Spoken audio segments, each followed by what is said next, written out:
कदाचित तो राजकीय माझा मूर्खपणा असेल, कारण राजकारणामध्ये द्यायचं काहीच नसतं. नुसतं निवडणुका आल्यानंतर भुलवायचं असतं आणि निवडणुका झाल्या, आपलं इप्सित साध्य झालं की पुन्हा येणे माझ्या मागल्या, कोण तुम्ही, काय करणार तुम्ही, मोर्चे काढाल, बसलेत पोलीस तुमच्या डोक्यामध्ये लाठ्या आणायला. तुम्ही आणखीन करणार काय, उपोषण करणार. अरे उपोषित तर तुम्ही आहातच, आंदोलनाची तुमच्या पर्वा करणारच नाहीत ते. पण निवडणुका आल्यानंतर आता सुद्धा ज्या काही योजना जाहीर करतायत, या योजना केवळ आणि केवळ या निवडणुकीमध्ये यांची पापं लपवून जिंकण्यासाठी करतायत. हे तुम्हाला जर कळलं नसेल तर मग मी म्हणेन तुमचं आमचं नाही तर महाराष्ट्राचं दुर्भाग्य आहे. गेल्या वेळेला एक मी समजू शकतो की मशालीचा प्रचार सुरू करायला आपला थोडा उशीर झाला, कारण मशाल ही निशाणी निवडणुकीच्या दुसऱ्या टप्प्यात आपल्याला मिळाली. कारण पहिल्या टप्प्यामध्ये आपला उमेदवार नव्हता. दुसऱ्या टप्प्यामध्ये जेव्हा यवतमाळचे आपले संजय देशमुख आणि बुलढाण्याचे नरेंद्र खेडकर यांना मशाल निशाणी मिळाली, त्याच्यानंतर आपण मशाल निशाणीचा प्रचार सुरू केला. आणि या गद्दारांनी काय केलं म्हणजे मी सगळ्यांना सांगतो, जो खेळ, अरे तुम्हाला लाज वाटली पाहिजे, तुम्ही जे काही विजय मिळवला तो चोरून मिळवलेला विजय आहात.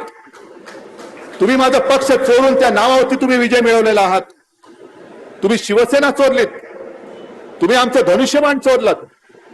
अरे माझ्या वडिलांचा फोटो, मी काढलेला फोटो लावून तुम्ही माझ्या वडिलांचा फोटो चोरून तुम्ही मत मागून विजयी झालेला आहात. अरे चोरट्यानो, भामट्यानो, तुमचा विजय हा खरा विजय नाहीये. आपल्या बाबतीत जो खेळ केला तोच त्यांनी राष्ट्रवादीच्या बाबतीत केला.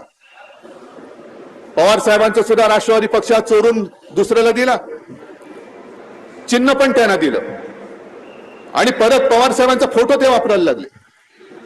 मग तुम्ही म्हणाल जसं पवार साहेबांनी कोर्टात जाऊन त्यांना बंदी केली तसं तुम्ही का नाही केलं, तुम्हाला कोणी अडवलं होतं. बरोबर आहे तुमचा प्रश्न, पण महत्वाचा फरक हा आहे की आपल्या शिवसेना प्रमुखांचं नाव, हिंदू हृदय सम्राटांचं नाव त्यांनी राष्ट्रपुरुषांच्या यादीत टाकले. आपल्याला काय वाटलं की काय प्रेम आहे, मोदी बाबांचं प्रेम आलं म्हणून त्यांनी एका पुण्य पवित्र भावनेने शिवसेना प्रमुखांचं नाव यादीमध्ये टाकलं. नाही, तेव्हापासून यांची कपट कारस्थानं सुरू झाली होती. आणि राष्ट्रपुरुषाच्या यादीत नाव टाकल्यानंतर त्यांच्या फोटोचा वापर कोणी करू शकतं, जो मोदींनी स्वतः केला. पवार साहेब आज आहेत आणि पवार साहेब जिकडे उभे राहतील तो पक्ष, हे जनतेला कळतं.